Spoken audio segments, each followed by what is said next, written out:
parang may nagkaroon ng time na nawala yung self-worth ko. You know, you have to work to help your husband with the finances, to help prepare finances for your children for their future.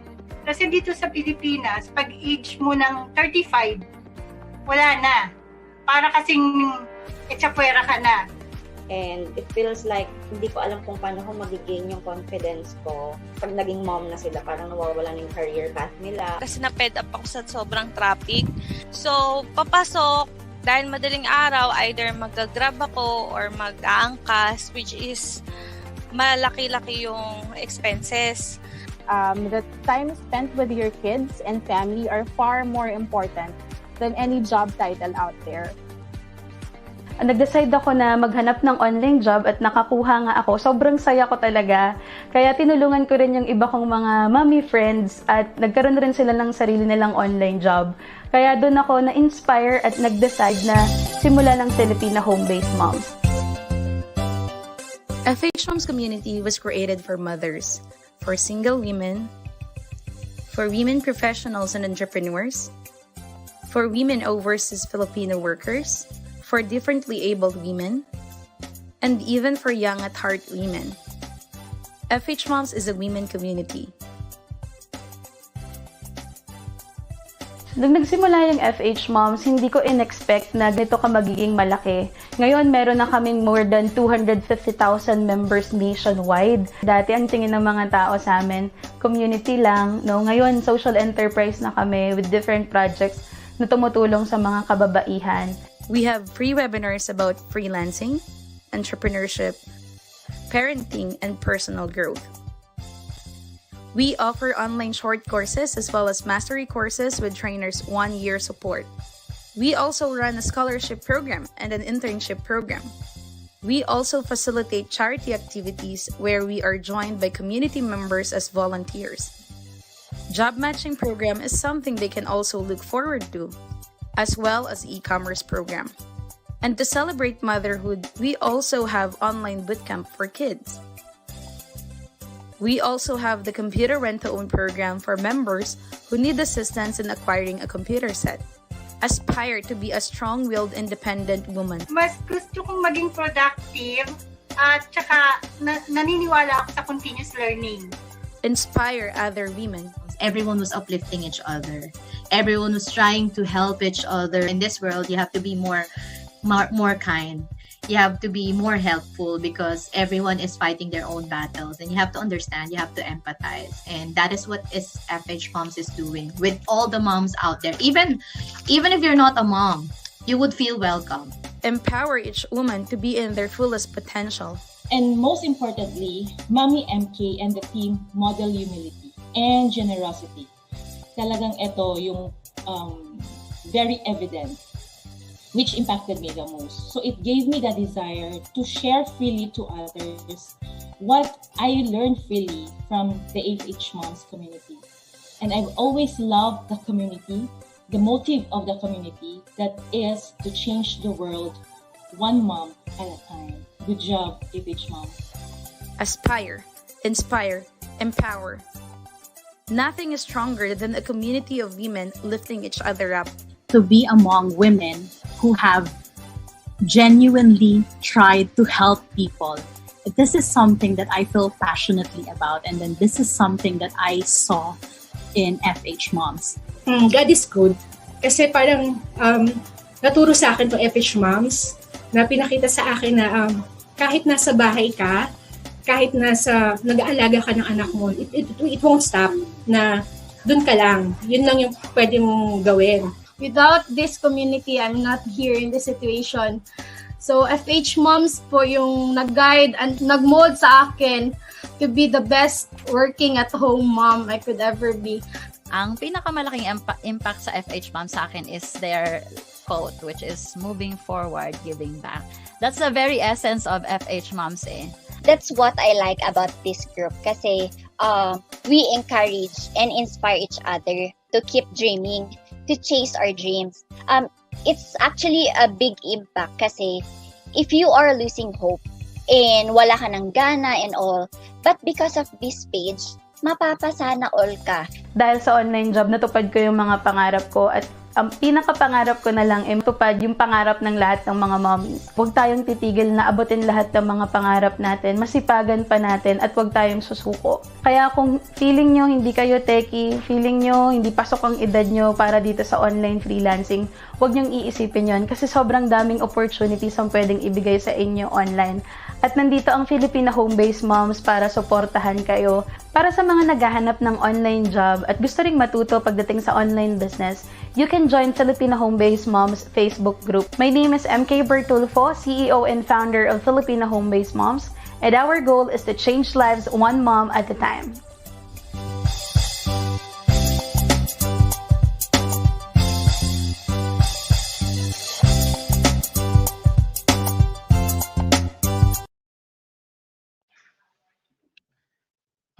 Hello, good evening everyone, and welcome to another webinar. Ayan, and today's webinar is about like an overview or introduction to general virtual assistants. And para sa mga bagong sali, sa mga newbies natin, welcome to FH Moms. And yeah, so ito po yung mga monthly webinars we're giving out introductions about the courses or about, the online jobs that we have. So, yeah, so comment lang po kayo mga moms where you're from.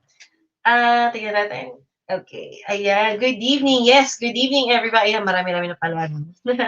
Marami-rami na pala. So, hindi ko masyadong nakikita sa Facebook but I'm seeing your comments here. Yes, good evening. Ayan. Okay, so, yeah.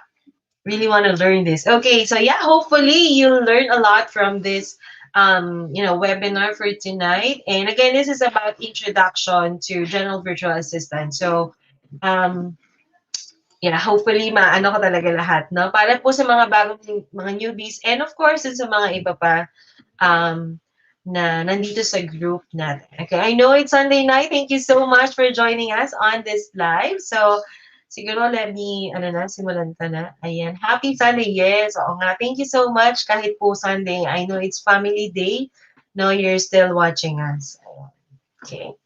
So, let me just share my screen so I can, give you my presentation. Ayan. Ang lalayo. Mga taga-Sambuanga pa. Wow.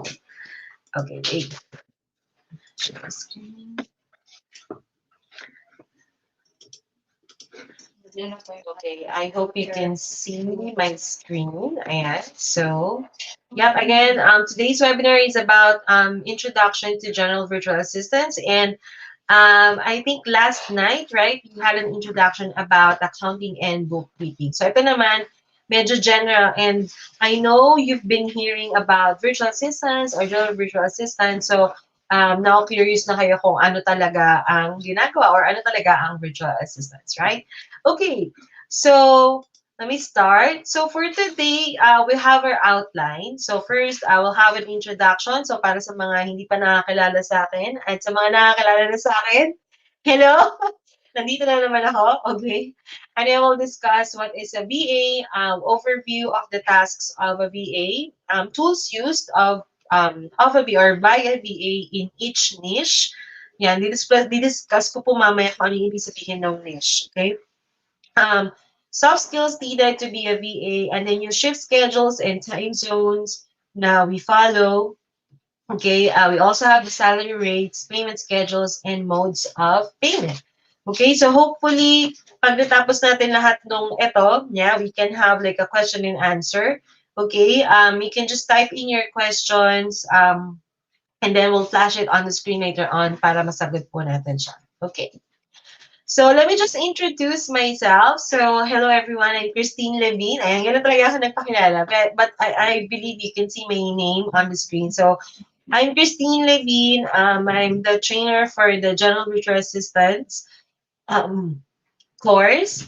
And I've been an admin and digital marketing VA for 4 years now. Yay! 4 years na in 2021. Actually, yung journey ko po, I'm not sure kung nakinig po kayo ng FH Moms Radio last time.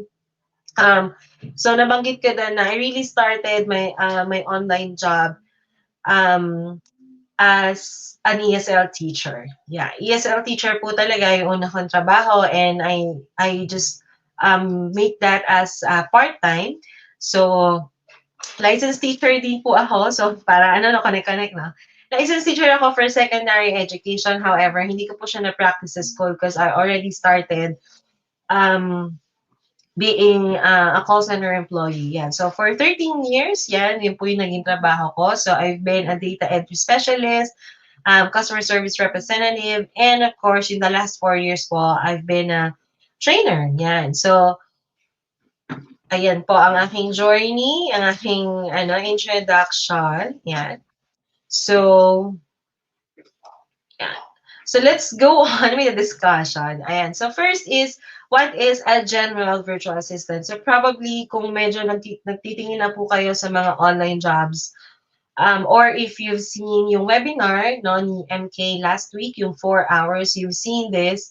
So we'll discuss this in detail. So general virtual assistant is an independent contractor who provides administrative, digital, and technical services to clients while operating outside the client's office. So actually right now, virtual assistance is no longer, like a headline or, yung parang position or whatnot. This is actually an industry already, So, parang yung call center, naging industry na siya. So, right now, kasi marami pong virtual assistant, and yung pinaka-common, like the all-around, na gumagawa ng mga task like yung digital and admin is what we call general virtual assistant. Okay? So, kaya po meron tayong tinatawag na mga niches, mga ganyan, kasi yun po yung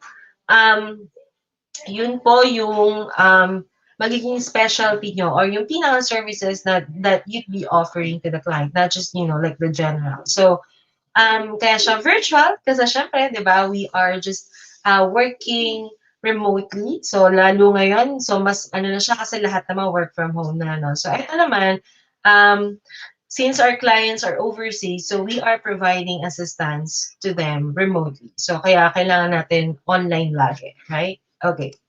So, ano ba yung mga task ng virtual assistant? So, pag ikaw ay general virtual assistant, marami kang task. So, it evolves around admin, digital marketing, technical, and whatnot. So, didiscuss po natin. So, first is administrative. Okay? So, as an admin VA, ito po yung mga ginagawa natin. Okay? So, we do email or inbox management. So, of course, we answer inquiries via email, we do correspondence, yan. So, probably yung mga nag-admin na po dito sa office, you already know kung ano yung mga ganyan, maalam na tayo sumagot ng mga emails. Ayan. So, we also do calendar management. So, we do this kasi we are checking the client's calendar, kung meron silang meeting, kung meron ba silang important appointment, mga ganyan. Okay? File management. So, this could be like an online thing kasi yung mga, documents. So, you just save it on the drive or yung mga online storages po natin.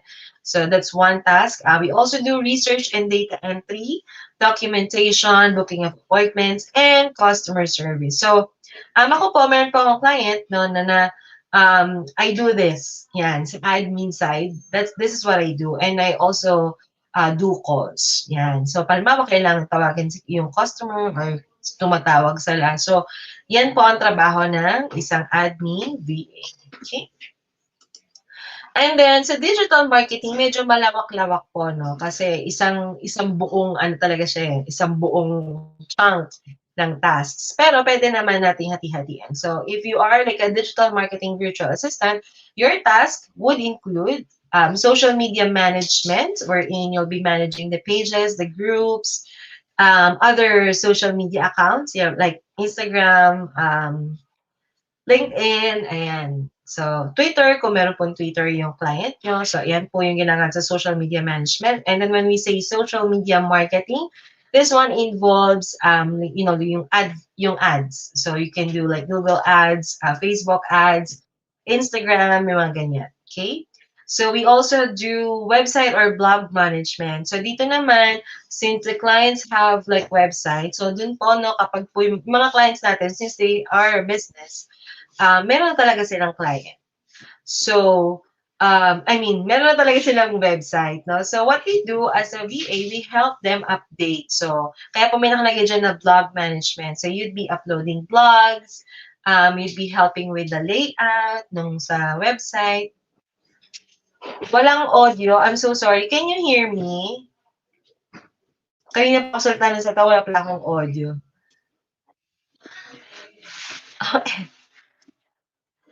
Hindi po ba ka naririnig? I'm sorry. Ayan. Let me know if you can hear me. Sige, I'll stop muna. Okay na? Okay. Meron. Okay, good. Kala ko, ang tabi ko na sinabi. Ang tabi ko na sinabi, hindi pala ako naririnig. Okay. So again, yeah, so website or blog management. So you'll help with uploading the blogs and the website, and then content design, no, the layout mo lang siya. Kung may mga photos, so you're gonna lay it out on the website. And aside from that, so kasali po dun yung content writing. So sa content writing, you could be doing the contents of the social media pages. Yan. So you'd be writing, yung captions, yung copies, yan. Or you may also be doing or writing the blogs. Ayan. So yan po yung ginagawa natin sa content writing, which also involves SEO. So pag sinabi naman po natin SEO, this is search engine optimization. This is like a strategy na ginagamit po in digital marketing para magkaroon ng traffic yung website. So for example, di ba we're searching in Google. For example, we're searching for a pet shop, no? Yung pet shop near us, ganyan, or near Cavite, kunyari po, no?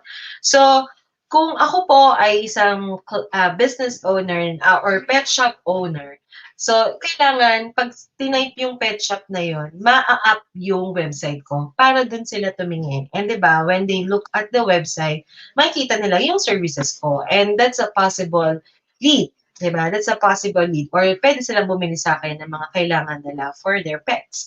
So yun po yung SEO, medyo masinsinang trabaho ito, okay? Pero this is actually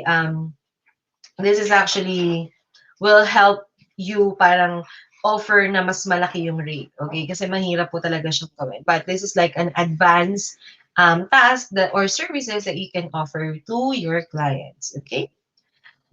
And then next is email marketing. So, especially in the US or yung mga overseas po na client, email marketing is actually very important to them. So hindi lang basta sa Facebook, 'di ba, yung mga sa atin kasi mas tayo sa Facebook, right?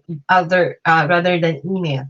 So sa if like you're a business or if you have a business, email marketing is still one of the tools that they use in marketing the products and also for communication with their customers, their leads, their clients.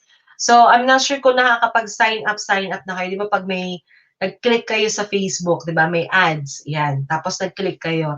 And then pinapa-sign up yung email address niyo so that you can receive like a free gift, free PDF, or ganyan, mga newsletter.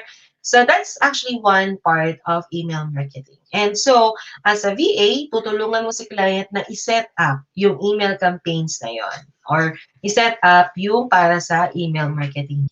So, email marketing, it's actually connected with CRM management. So, pag sinabi naman natin CRM management, CRM is the bigger database na ginagamit ng clients for email marketing or, like for the whole sales funneling. So, actually, ito po, magkakadugsong po siya. Magkakadugsong tong tatlong to. So, when you say CRM, ito is like customer relation management, sorry, babalikan ko po kayo kung ano yung CRM. I forgot. But yeah, this is like a database that they use. So as a VA, ima-manage mo po siya. So paano mo ima-manage? You'll be adding contacts. Yan.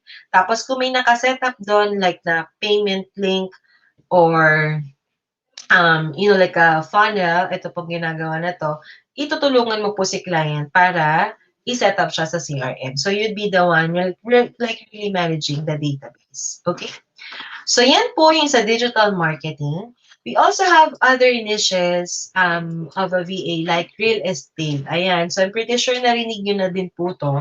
So Actually, yung real estate po nito, in other country is different from the real estate that we have right here. Okay, so halimbawa kayo, medyo may background kayo with real estate here. That is a different, we have a different process of real estate. So sa kanila, iba po, iba, no? So as a VA, kung ikaw ay magiging real estate VA, ito yung gagawin mo. So first is appointment setting. So you'd be like setting an appointment. Or actually, una muna is lead generation. So when we say lead generation, you will be gathering contacts or you are going to create contact list para dun sa kliyente mo. So usually sa real estate, ang magiging client po natin ay agents and brokers. Okay? But they do it differently eh. Hindi sila basta lang nagbebenta ng bahay. Real estate in the US, nung naranasan ko po, is like they are looking for a prospect property, okay? And then kapag may nakatira doon, they will ask the client if they want to sell out or yung nakatira doon, tatanungin nila kung gusto niya ibenta yung property, or if you have any plans of selling the property, and then sa kanila yung ibebenta in a higher, so parang aayusin, diba? I-renovate nila yun, aayusin, and then ilalagay nila sa market. So, that's how they do real estate. So, sa atin, diba, kasi we're building the houses, and then yun yung ibebenta natin. No, sa kanila, they are looking for that certain property, which is yung parang mabenta sa market. And then, pipilitin yung hindi mo pipilitin, but yeah. So again, you'll just contact lead generation. You'll just create contact list and search for possible clients, no, na pwede nilang kunin and kontakin about that property. And the next on that is appointment setting. So kapag halimbawa, na-convince mo na itong contact na to, no? So ito mostly is calls, no? So magko-calls po tayo dito. You'd be calling yung nandito sa list mo, yung sa contact list, yung na-search mo, and then you're gonna ask some details. Usually, meron naman pong script na binibigay. So, sa mga nag-call center po dito, no, alam na natin yan. Meron ba mga nag-call center? Meron. Ayan. So, di ba, may script naman, and then you'd be, reading the script and then telling them kung ano yung nandun sa script. And then once na nag-okay, then you're gonna set an appointment dun sa agent or dun sa broker. And then sila na yung mag-uusap. So, ganun po yung appointment setting. Then we have the transaction coordinator.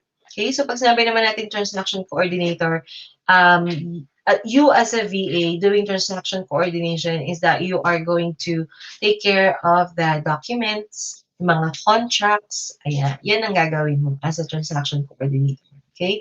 And property management, so this is mostly like for rentals, no? Yung mga rentals like Airbnb, or kung may iba pang property na pinaparent sa client, so ikaw yung makikipag communicate with the customer, with, the vendors, and then you'd be managing it in Airbnb, so something like that, no? So yan po yung ginagawa if you are gonna be a real estate virtual assistant, okay? So meron na din tayo na e-commerce, yan, e-commerce virtual assistant. So sa e-commerce naman, when we say e-commerce, I know you've probably heard it, but sa US, kapag ikaw e-commerce VA, you will be handling Amazon accounts ng Amazon, eBay, ano pa ba? Shopify, Etsy, yan. Yan po yung mga i-handle natin. So, locally, ang katumbas po natin dito is yung Lazada, Shopee. So, that's how. So, nakikita nyo naman, di ba, when you order in Lazada or when you order in Shopee, may proseso na po siya. Pero, there are admins or meron doon na mga sumasagot, di ba, when you inquire, nag-chat ka or nag-inquire ka, may mga sumasagot. So, we as a VA, ganun din yung ginagawa natin sa e-commerce. So, we do product listing. So, tayo naglalagay ng mga products na ilalagay dun sa store or dun sa page nila, right? We also do product research. So, ito, strategy, strategy, parang process na you'll be looking for products na yung mabilis maibenta, no? So, usually, ganyan po yung ginagawa. And the Shopify store management. So, if your client platform or if your client's platform is Shopify, so i-manage mo yung Shopify store. So you'd be uploading new products, you'd be adding descriptions, or then i-ano mo din, i-manage mo din yung what's that? Yung inventory. Okay, so ayan po. And then, ayan, inventory update. So, kung available ba yon? Kasi syempre, di ba, baka naka-upload sa store mo or sa Shopify store, tapos wala pala. Ayan, di ba? So, yun. And then, we also have customer service. So, ayan, kapag there are clients or customers that asking for the products, inquiring for the products, may mga complaint, yun. So you'd be the one answering or, responding to those complaints. Okay? Yan po ang ginagawa sa e-commerce if you are gonna be a e-commerce VA. Okay, so, okay.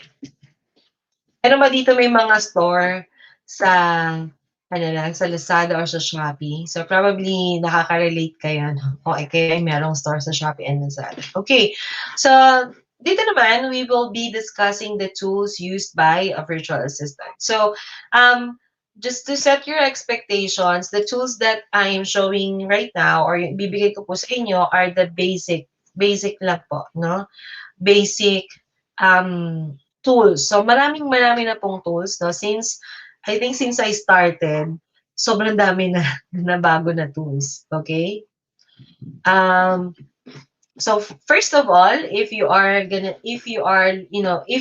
to be like a VA, first of all, ako po, isasuggest ko na you learn how to use this communication tools. Kasi dito po tayo i-interviewin, di ba? Yan yung una natin gagamitin talaga. So, but right now, on the situation right now, I probably alam nyo na po lahat to gamitin. So, Skype, though lumang-luma na po itong Skype na ito, no? So, ito pa rin po minsan yung ginagamit ng client to send an interview or to do the video calling, the video interview, dito pa rin po. So, meron din tayong Zoom for web conferences. So, sometimes, they do Zoom, they interview through Zoom. Yan. And Google Hangout. So, ito kapag, usually kapag you are already employed and then your client is using like Gmail or Google, para hindi na kayo kukuha ng ibang platform, diba? So, ito na lang yung gagamitin. So, it's within Gmail din naman. Next is Slack. So, Slack is like a messenger din po ito. No? Pero dito kasi, you can attach files, you can connect it with other apps. Yan. So, yan po yung gamit nitong Slack. And I think, marami pang iba. No? Marami pang ibang, how do you call that? Marami pang ibang platforms na ginagamit. Okay? And then we also have, so for admin task, ito po yung ginagamit natin. Of course, for admin, so it's all, like email platform. So we have the G Suite, which is yung business side ni Gmail. Okay, di ba? So tayo, di ba, free account natin. Gmail ang gamit natin. So if your client is with the business, so G Suite yung ginagamit nila. So there are also some other clients that use Microsoft Office. Yan, may gumagamit pa po niyan. And of course, yung client ko, Yahoo pa din yung ginagamit niya. So, yan. And then, we also have the Google Apps. So, Google Apps is actually within our Google account. So, kung meron kayong Google account, of course, Gmail is one of them. So, makikita niyo po yan, na andun yan sa inyong Google account. So, you have to learn how to use this kasi nandito po yung calendar, nandito yung Google Docs, nandito yung Google Sheets. So, probably narinig yun na po siya. You Google Drives, most especially. And these are the tools that you are going to use with your clients. Okay? So, mabanggit ko lang po dun sa nagtatanong kung magbibigay po ng free courses. At the moment, hindi po muna, no? Kasi medyo marami pa po yung utang natin sa mga nanalo ng free courses. And there's been some technical errors. So, we'll maybe do that on the sa susunod po, no? Sa susunod na susunod na webinars. Okay? So ito naman for task management. So ito very important din po to kasi when you got hired, as a VA, dito na po ilalagay ni client yung mga tasks ninyo. So, di ba minsan kasi magulo kapag email, sasend sa email, kaya tapos natatabunan na siya. So, para hindi matabunan, so you can use Trello. This is for free. Probably you've heard of it, no? Asana is also like a project management tool. This is the same with Airtable. So, puro task management or project management tools po siya. So, pwede natin siyang gamitin. No? Our client will invite you to join or give you access para doon mo mailagay yung mga tasks na hinihingi niya sa'yo. Okay, let's say for research. Pwedeng dito ilalagay. So, at least meron kayong isang platform wherein you can see all your tasks and then wherein you can also track kung tapos na ba, diba? Kasi ito po, meron siya pwedeng, ano nyo siyang completed na, even with Asana, ayan, pwedeng i-ano din na completed na ba yung task, pending pa ba, or what. Okay? Then we have LastPass. So LastPass is used to like save yung password. So sa mga kagaya ko po na makakalimutin, no? And usually ako, I write the passwords sa email, no? Pero syempre minsan, you have to restart and then, di ba, mag-login ka. So, ay, naku, wala na yung password ko. So, if you have like a LastPass account, usually, clients send their login details to the applications kasi share po yun sa inyo ni client through LastPass. Okay? There's another one. It's one password. It's basically the same with LastPass. So, yun po. I-share nila sa inyo yung login details through these platforms or through these tools para you don't have to like, enter the login details and then enter nyo din yung password. So, pag ayaw ni client, yung medyo security something sila, no? Yan, ginagamit nila yan. Then we have Time Doctor and Toggle. So these two are actually productivity tracker, okay? So usually for full-time jobs, they use Time Doctor and actually marami pa pong iba, no? Meron pa tayong HubSpot, I forgot the other one, but yeah. So ito yung ginagamit kasi ito po ay nag-screenshot, no? So, aside from the time na being tracked, tinatrack din niya kung ano po yung nangyayari sa screen. So, dito, hindi masyado maganda. So, you can't do Netflix, you can't do YouTube, di ba? You can't do Facebook. Basta kung ano lang po yung trabaho niya talaga. Kasi kina-capture niya kung ano yung nasa computer mo. And then toggle, so ito, wala po itong screen capture or screenshot, but you can use this to track the time of your tasks, no?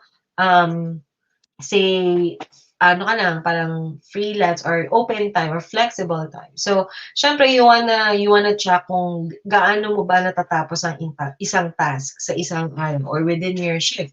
So, you can use Toggle and it's free. Free po lang to. Si Time Doctor should be connected with the company. No? So, eto si Toggle, you can create your own account or using Gmail, ganyan, pwede po yan. Okay? So yan, so yun po yung ginagamit for task management. Okay, and then social media management naman, so of course, we have to be well-versed in using the social media channels. And I know most of us are, lagi naman tayo nasa Facebook, diba? Ay, sorry. Yeah, lagi naman tayong nasa Facebook, nasa IG, sa Twitter, and I think yung medyo ano lang dito is yung Pinterest. Okay, actually, Pinterest is not a social media channel. This is also like a search engine.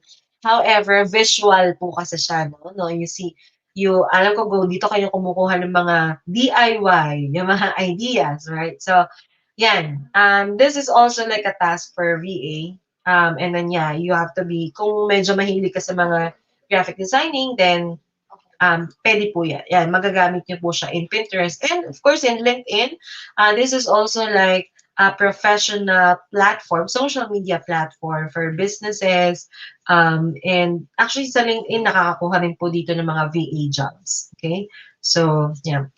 And then we also have the scheduling applications or scheduling apps that we can use, no? To like post or to create contents, to plan the contents in this social media channel. So we have Hootsuite, later we have Buffer, and then the one for Pinterest is Tailwind. So actually marami pa po siya.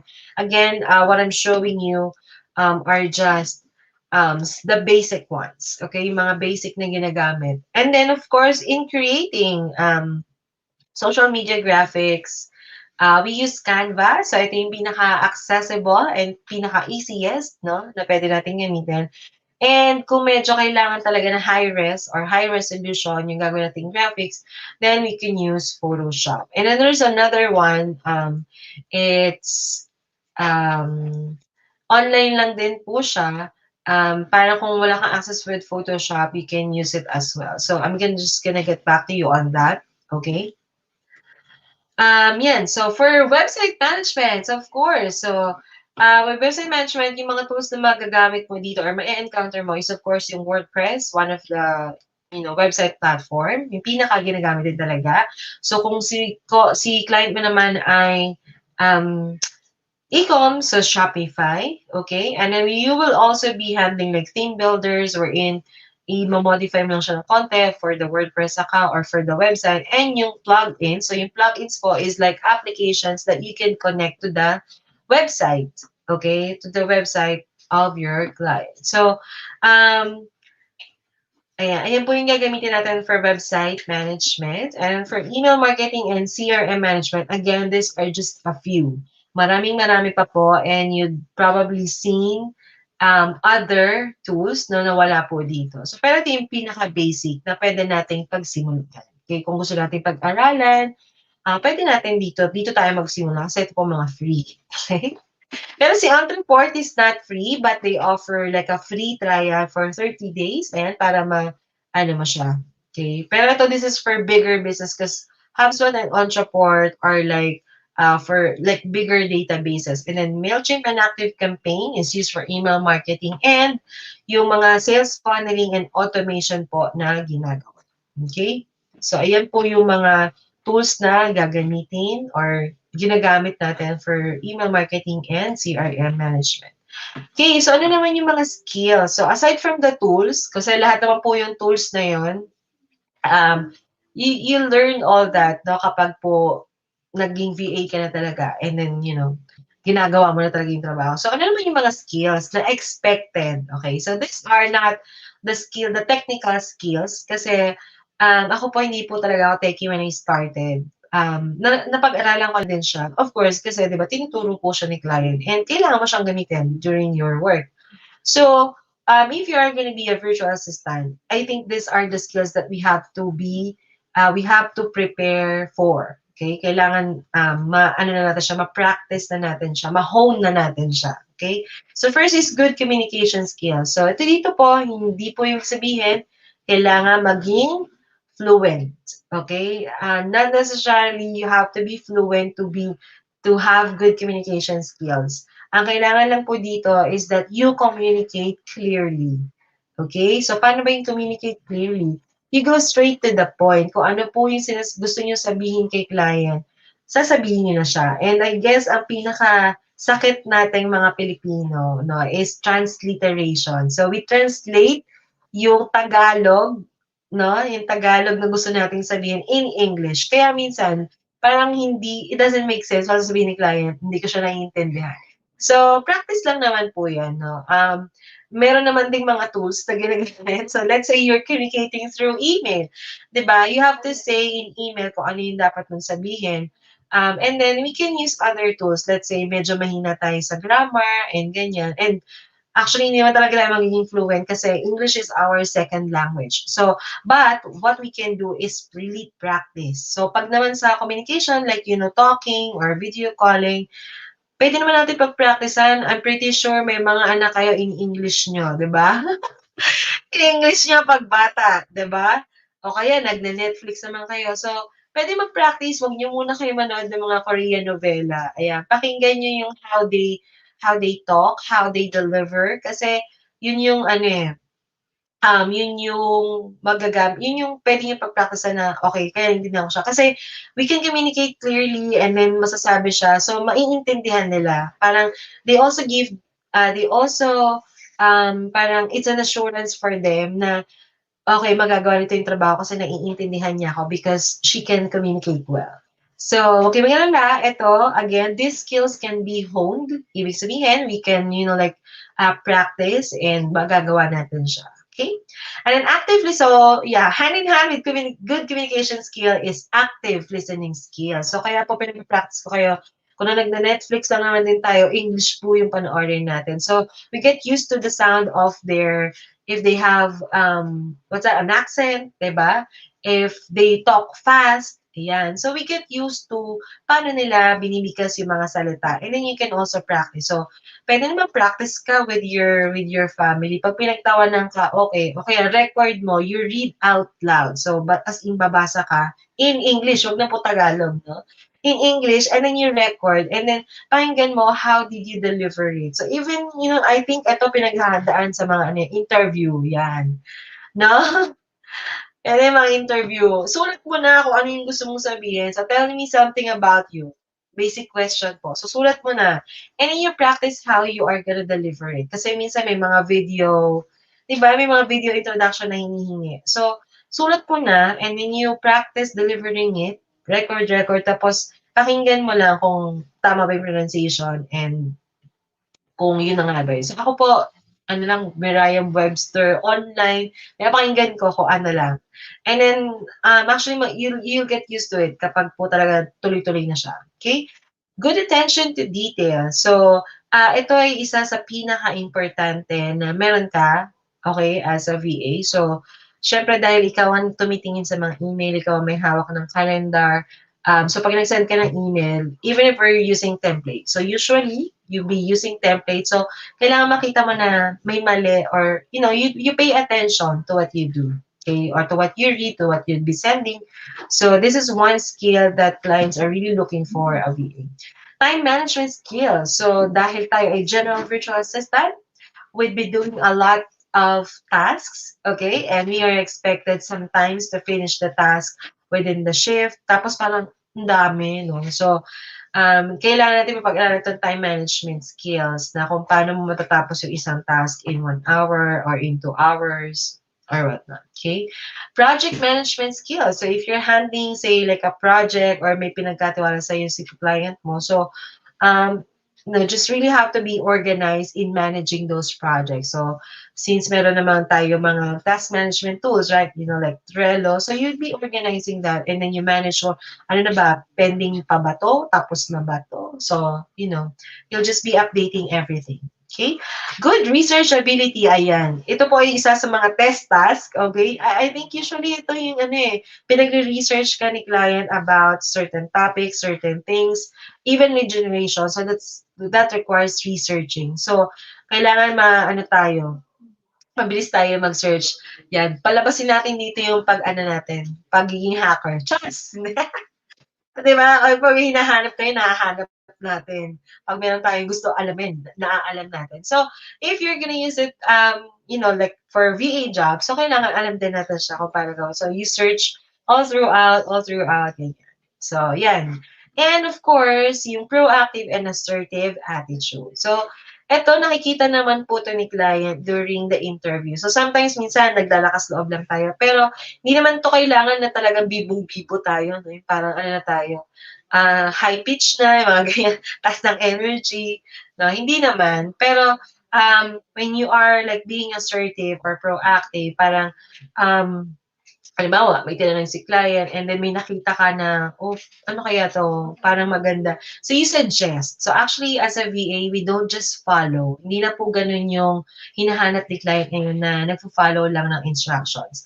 They are looking for a VA na would not just say yes, but would suggest and would really understand the business. So, parang you'd be like a business partner of your client kapag ikaw ay naging VA. So, hindi ka lang assistant talaga. Hindi ka assistant. Ikaw ay business partner na you care for the business and then you look at things and then you suggest, no? You suggest and then as a proactive VA, meron kang sabihin sa kanya, meron yata ganito, anong gusto mong gawin dito? So, they actually appreciate that. And mostly, lahat po ng clients na ganun yung VA, nagtatagal naman sa kanila. Kasi, alam na nila na kaya na nung VA ko na pag nawala ako, nag-bakasyon, diba?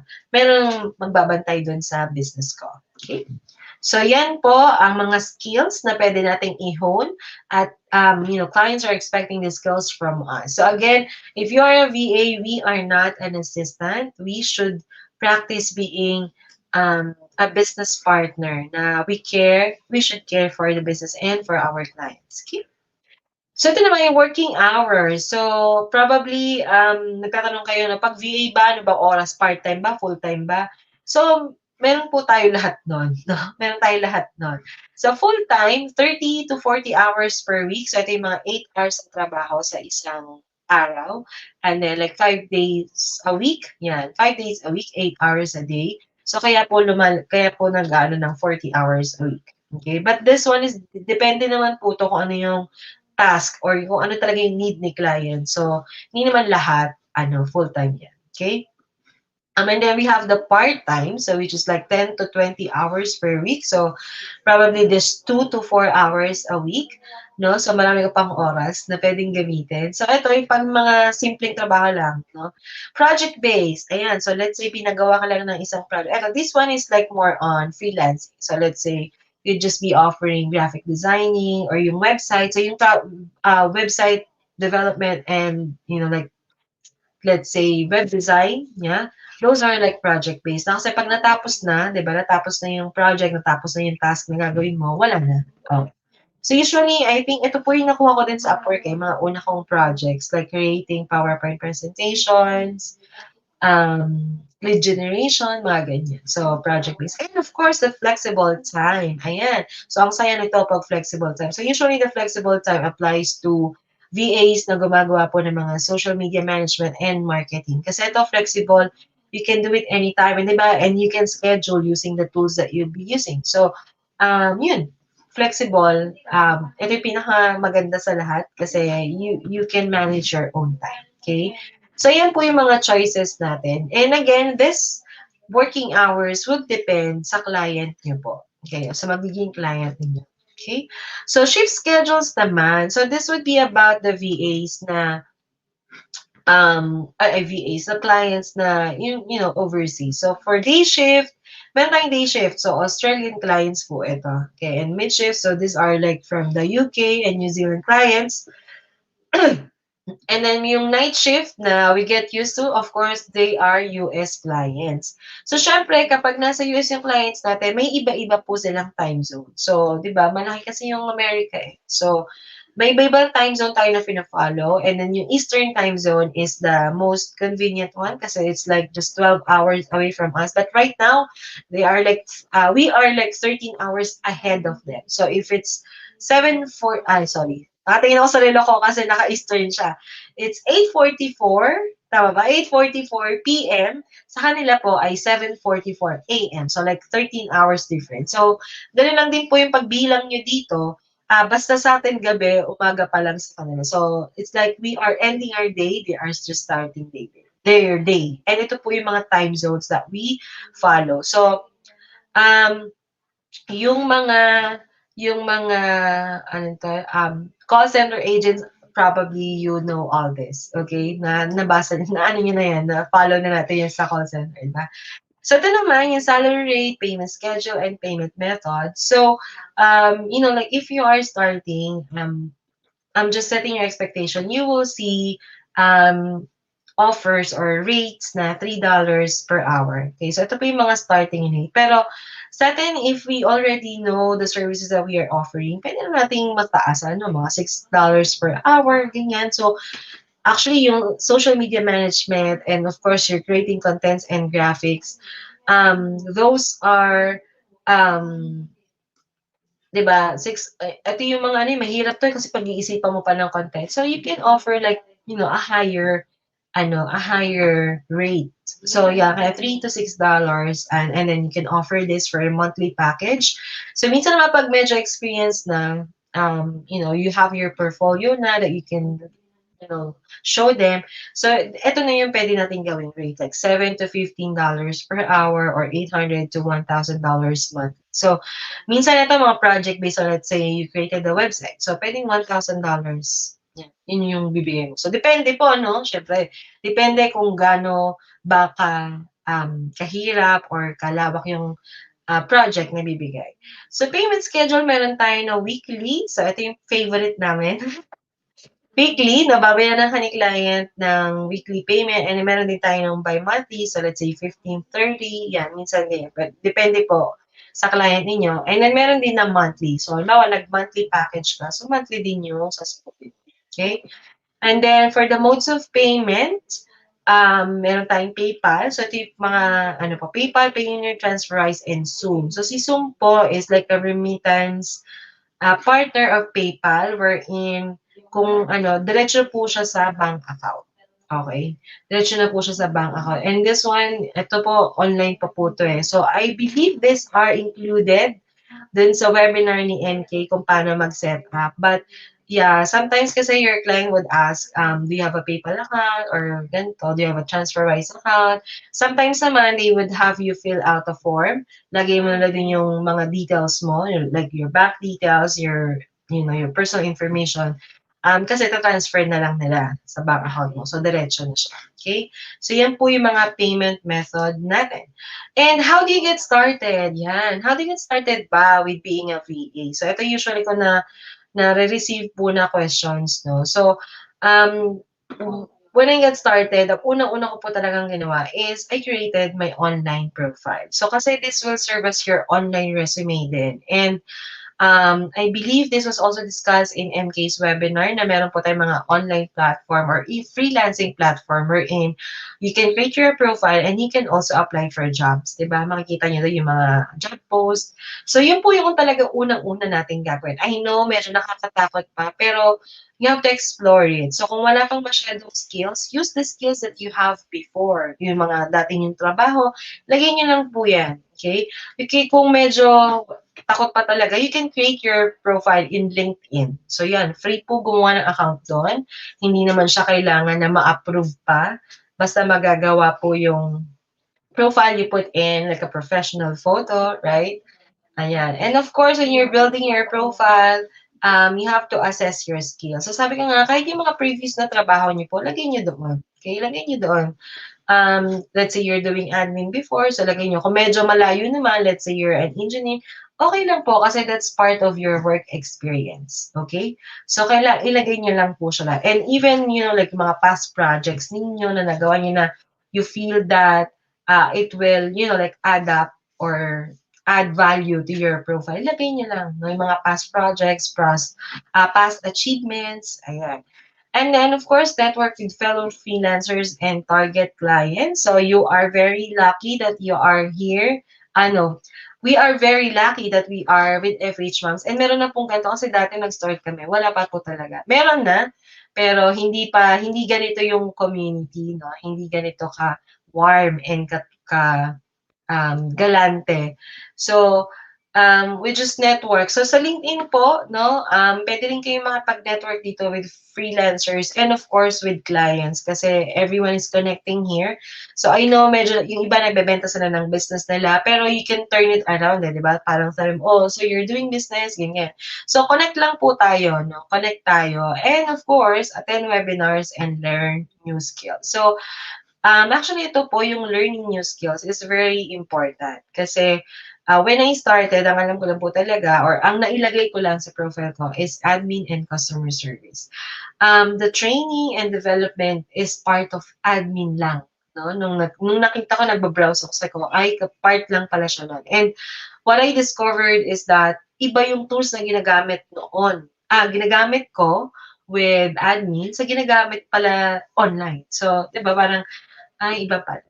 So, yung po mga tools na sinabi ko kanina, you don't have to download them. You can just check them online. Pwede nyo kayong gumawa ng free account and then nyo lang po siya. You can actually use it for personal use eh. Or if you have like a business here, so kung gusto mong mag-reach out sa mga clients mo, you can do email marketing. So, aside from Facebook, you're communicating with them with Facebook, tapos pinopromote mo sa Facebook, pwede mo rin isend through email. Okay? So, di ba, para makita nila, nare-receive nila, ay, ang kulit nito, nare-receive ko na sa email, nare-receive ko sa Facebook, di ba? So, yeah, that's one part. Ayan. So, ayan, we're ready for the question and answer. I think marami-rami yung question and answer. Questions natin kanina. Right? Sige, mag-flash tayo ng ilang questions. Whew. May questions po ba tayo? So, may nakita akong isang question. Wala po akong M. How to use? Do we have to download all the tools? And what about not so techy? Okay, so ito po, no?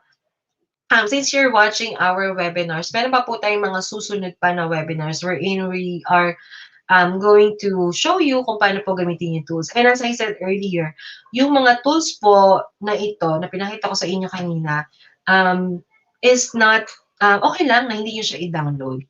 Not really necessary. You can access them online. Okay? Okay lang na hindi nyo siya i-download. I think aside from, may mga apps po kasi na downloadable na you can also use it on your phone. Like yung Slack, no? So, pwede nyo siyang gamitin sa phone. Meron siya sa phone. Si Trello, actually, nasa phone din siya. Si Asana, and all other tools, pwede siya sa phone. However, if you're just practicing, pwede naman po online lang. Pwedeng online lang. You log in, you create your account. Lagi po nga hanapin nyo is yung free, no? Kasi yan yung parang naano tayo na kapag nandyan na tapos ay may bayad, hindi na akong credit card, hindi na tayo tumutuloy. So, you always look for the free account and then you sign up. So, email lang naman po yan. Hindi naman kayo hihingian ng kung ano man. I think ipapa-verify lang yung email ninyo and then you're good to go. So, you can access the tools. So, again, you don't have to download. Just go online and then, yun na. Okay? Ask ko lang po if sa payment na lang using bank transfer, meron po kasi dun sa ask ni bank if corporate or individual. Ano yun? Ask ko lang po if sa payment nila using bank transfer.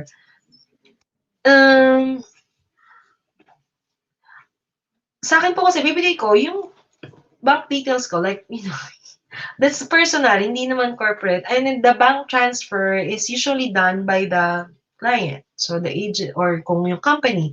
So, kayo po, bibigay nyo lang, syempre, yung personal lang. Yung bank account nyo lang po talaga. So, ako po na nang gagamit ko pa nga una nun, payroll pa eh. Wala pa akong bank account. Free po ba ang Grammarly? They have a free account. No? Pwede kang gumawa ng free account. And then if you wanna, like level up, pwede ka mag-upgrade. Pero you can start with free. Meron po. Halos lahat po ng tools na pinakita ko kanina, meron po silang free. So you can sign up for free. May Shopee store po kami. Pwede po kaya sabihin namin or add sa CV namin points. Yeah. You can say that you're managing a local e-com store. O, diba? Lagay mo yung... So, I think if you have a Shopify store, definitely you have a Facebook page. And then you can use that as your portfolio. So, kung ano po yung mga nilalagay ninyo na, like graphics or ads, diba? Kung ano po yung mga pinapost niyo sa Facebook page, you can use that as a sample. So, lagay nyo din. Sa social media management ka na din. Diba? You're managing the page. And then you're managing your store, diba? So, pwede po. Pwede po. Pwede nyo siya ilagay. And meron pa. Okay. How about sa first timer lang? What will be the best advice kung paano kami mag-start magiging VA? Yun nga po, ma'am. Kung first time po kayo, all you have to do is really jump in. Don't need to think about it. Jump in. Create your online profile. Lagay nyo na yung pwede nyo ilagay. Yun po kasi talaga unang step. Kapag di po tayo gumawa ng online profile and you're watching this webinars, parang wala. Saan tayo mag-a-apply? Saan tayo, di ba? It's very important that we apply what we watch, what we learn. So, if you watch MK's 4 hours webinar, I'm pretty sure from there, makakaano na po talaga kayo. Makakakuha na kayo ng work kasi creating an online profile is the first thing that you should do. So, punta na kayo ng onlinejobs.ph or kung ano mo pong freelancing platform and then create your profile. Yan. Ano po ulit yung tools pwedeng gamitin na i-share yung tools or website without them? LastPass po. LastPass. Or you can also check 1Password. Okay? LastPass or 1Password. Magkaiba po sila ha. Magkaiba po yan. What tools po in finding verified contact emails? I think this is for lead generation. No? Ang ginamit po namin nun is Get.io or something. Yeah. So, mga ganun po. I'm gonna get back to you kasi may ginamit po kaming tools for that. It's actually included on the virtual assistance course. Lagi bang graveyard? No, hindi naman po. Hindi lagi. Depende po kung ano po yung shift ng client ninyo. So again, sabi ko nga, you can do like a full-time job uh, in that shift in graveyard, or pwede namang flexible na pwedeng sa umaga ka nagtatrabaho kahit yung client mo ay um, iba yung time zone sa'yo. So, let me just, singit lang, no? Kasi all the things that I've actually discussed earlier are part of our General Virtual Assistance course. So, para po sa mga nag-aabang dun sa March, open na po pala ang enrollment. Sabi pa ako sabi na hindi open. Open na po yung enrollment, and the enrollment link is already posted. And these are the course topics that we will be discussing on the General Virtual Assistance course. So as you notice, I'm not sure kung nakita niyo na po, ongoing po yung aming February batch. No? Ayan, so nakikita niyo po sa screen, ayan po yung link natin for the March batch, no, for the enrollment. So ito po yung discuss natin. We'll be discussing admin, social media management, website management, basic lead generation and real estate, email marketing, CRM, and basic sales funnel. So ano po ba yung ma-expect niyo when you enroll? So we'll have like 4 to 5 weeks online training. And then we have like a bi-weekly online meeting. So ibig sabihin 2 times a week po yung meeting natin for discussions, for questions and answers, ganyan. And then you'd be navigating the tools and apps na discuss ko po kanina, and other tools pa. No? So you'd have a chance to really learn and navigate all that. Meron din po tayong mga assessments and activities every subject. So para mas ma-apply nyo po yung pinanood ninyo. And you will be guided in creating your resume, portfolio, and online profile. So we can, like proofread yung profile ninyo if that's good already, or kung may kailangan idagdag, mga ganyan. Okay? So, sa course schedule naman, so self-paced po yung course natin. So, ibig sabihin, you can watch the training videos at your own time and pace. And even yung online meeting, kung hindi po kayo available, recorded naman po siya. Pero mas maganda, no, we encourage na everyone can attend the online meeting kasi para mas real-time kang nakakapagtanong. Diba? So, ayan. Pero ito, again, self-paced, ibig sabihin, pwede mo naman siyang panoorin kung kailan ka free, kung kailan, or yung online meeting you recorded, diba? Pwede mo panoorin at your free time. Pero if you can attend, it's much better. And the training videos, pwede mo na itong dire-diretsuhin. Okay, and then just applied using the activities. So, yan, again, ito po yung enrollment link natin. I think we also posted this one, but we're gonna post it again. So, siguro in the comments, natin. How much po yung course? Course is like 3,500. So, yun pa rin po, yung price po ng last February, yun pa rin po yung price natin ngayon. And the enrollment is until, I think, end of February ba? Yeah. Kasi we're always starting the course at the first week of the month. So until end of February, you can still enroll. And lang po to, limited slots lang po tayo, no? So, if you are interested in learning about general virtual assistants and gusto niyo pong matutunan talaga yung ibang skills with mentorship, so enroll na po kayo, no? So ayan.